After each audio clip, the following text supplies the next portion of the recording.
Blackhead prevention begins with patience, not pressure. Blackheads form when oil, dead skin cells, and tiny bits of everyday debris collect inside a pore, and the top of that plug darkens after exposure to air. They are not a sign that someone is dirty, and they usually do not improve when the skin is scrubbed harshly. In many cases, rough treatment only leaves the skin more irritated, more reactive, and harder to manage. A calm routine usually works better than an aggressive one. Wash the face gently in the morning, and again at night with a mild cleanser and lukewarm water. Avoid very hot water, rough scrubs, harsh brushes, and the urge to attack the skin as if it were a stain that can be polished away. If makeup, sunscreen, sweat, or daily buildup is still on the skin at the end of the day, remove it properly before bed. Lightweight, water-based, or non-comedogenic products are often a better choice for skin that clogs easily, especially around the nose, chin, forehead, and jawline. Moisturizer still matters, even when skin feels oily, because skin that feels stripped and uncomfortable can become more reactive. If the skin tolerates it, salicylic acid may help loosen clogged material inside pores, and adapalene may help keep pores from becoming blocked over time. The important thing is to start slowly and stay steady instead of trying too much too fast. Squeezing blackheads with fingernails or tools may feel productive for a moment, but it often leads to irritation, lingering marks, and a cycle of touching the face that creates more trouble than progress. Hair oils, pomades, and heavy styling products can also quietly contribute to clogged pores around the forehead and temples, so it helps to keep those products away from facial skin whenever possible.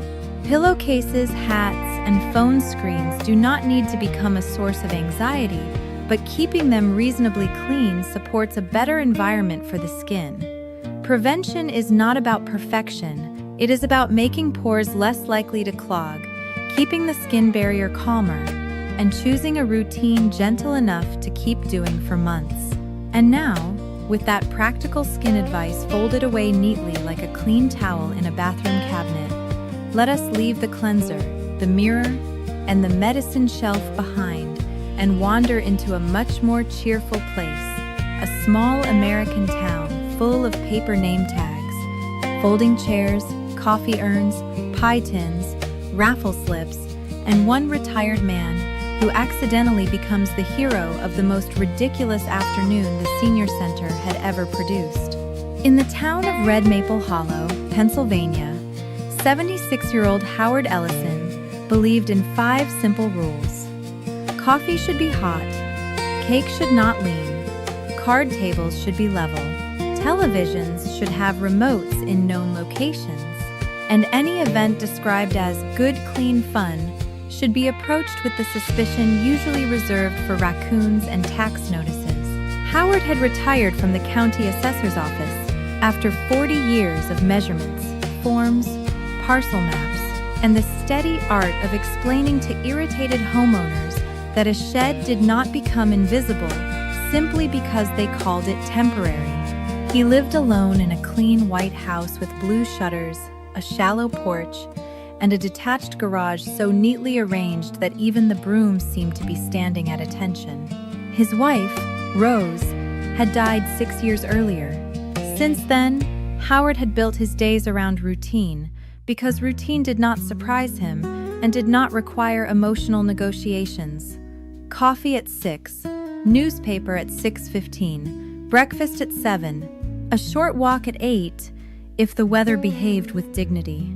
Lunch at noon, a nap after lunch, which he called horizontal maintenance. Supper at 5:30, dishes at 6, porch by 6:30, bed at 10. It was a respectable life, quiet, predictable, manageable. Yet sometimes, especially in late autumn, when the house darkened early and the refrigerator seemed louder than necessary, the quiet felt less like peace and more like an extra guest who had overstayed. The chief threat to that peace was his across-the-street neighbor, Elaine Purdy. Elaine was 72, cheerful, brisk, and powered by enough volunteer energy to light a small county. She wore bright cardigans, practical shoes, and reading glasses on a silver chain that made her look permanently prepared to relabel a dessert table, save a church luncheon, and recruit unwilling help while smiling.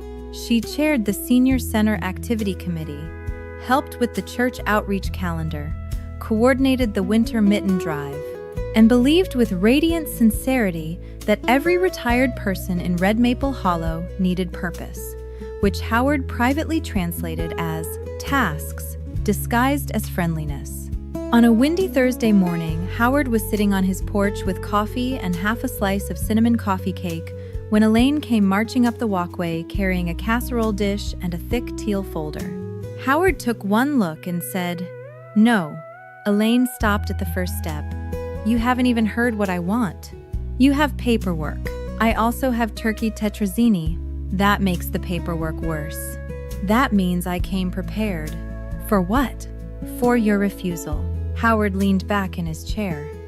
"Then at least one of us entered this honestly."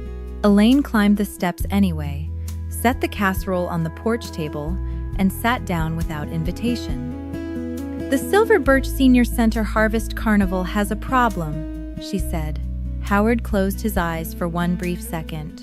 The Harvest Carnival was the center's biggest fall event, a cheerful collision of potluck dishes, bingo cards, raffle baskets, cakewalks, sing-alongs, and folding chairs that looked as though they had already survived one war.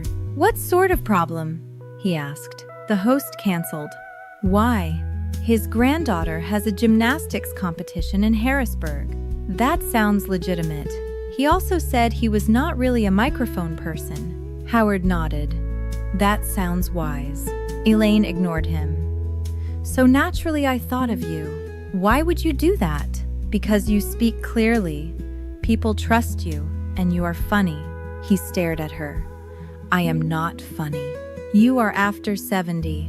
Dry counts. I worked in county assessment. You spent 40 years correcting people's nonsense in full sentences. That is a transferable skill." "That is not a transferable skill.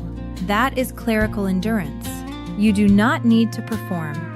Just welcome people, announce the games, introduce the talent segment, and keep the afternoon moving."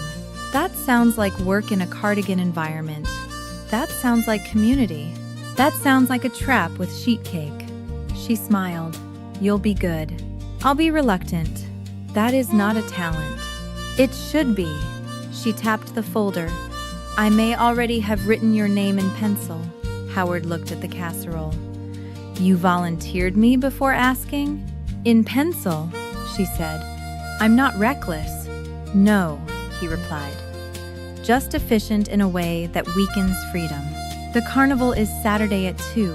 And if I refuse, I'll tell everyone you were intimidated by a microphone and decorative hay.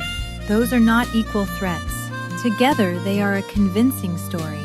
So, that was how Howard Ellison, retired assessor and defender of quiet weekends, became the emergency master of ceremonies for the Silver Birch Senior Center Harvest Carnival.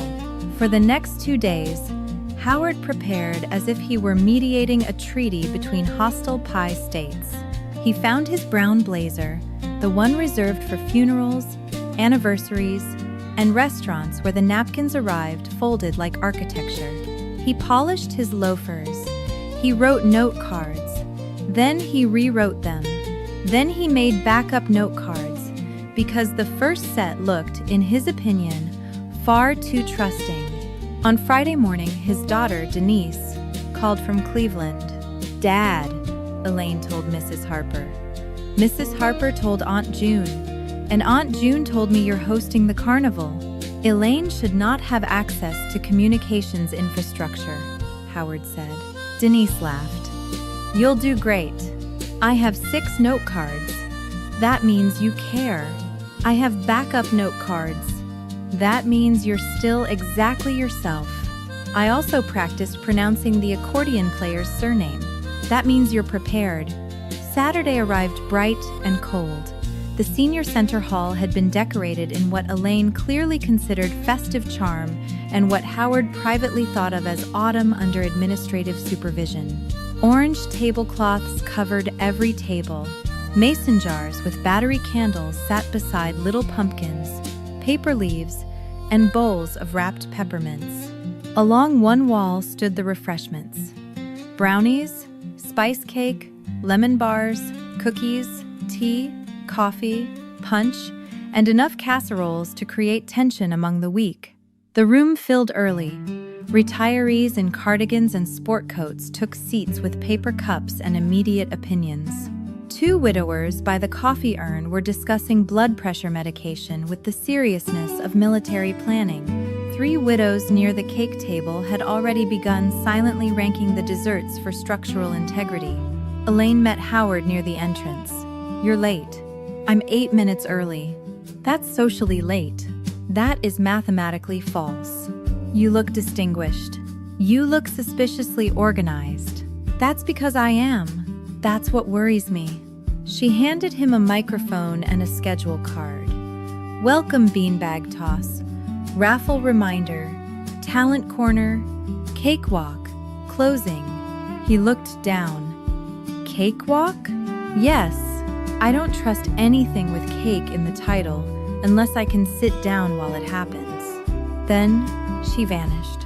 Howard stepped to the microphone. It squealed sharply. Half the room jumped. "Well," he said, "that certainly reduced the need for a subtle beginning."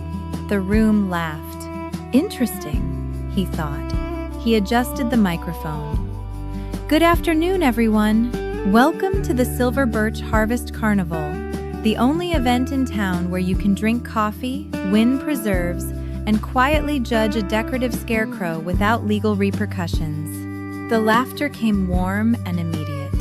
"My name is Howard Ellison, and I'm your host this afternoon because the original host received a stronger competing offer involving family, travel, and what I can only assume is a healthier relationship with microphones." That landed well. The first activity was the beanbag toss. 4 buckets were set up at varying distances. Contestants took turns tossing beanbags while the audience offered deeply unnecessary commentary. One man named Gerald insisted the floor slope favored left-handed throwers. A widow in coral pink blamed her poor toss on atmospheric pessimism. Howard announced scores with the tone of a man narrating the collapse of a small but cheerful empire. Then came the raffle reminder, the coffee break, and the talent corner, which included 1 harmonica solo, 1 hymn sung in a key known only to its owner, and a retired plumber demonstrating how to fold a fitted sheet, which got the loudest applause of the afternoon because half the room regarded it as advanced mysticism. At that point, Howard began to suspect the event might, against all logic, remain manageable. Then Elaine appeared at his elbow with the face of a woman discovering that plans were mostly decorative. "We have a problem," she whispered. Howard sighed. "Of course we do.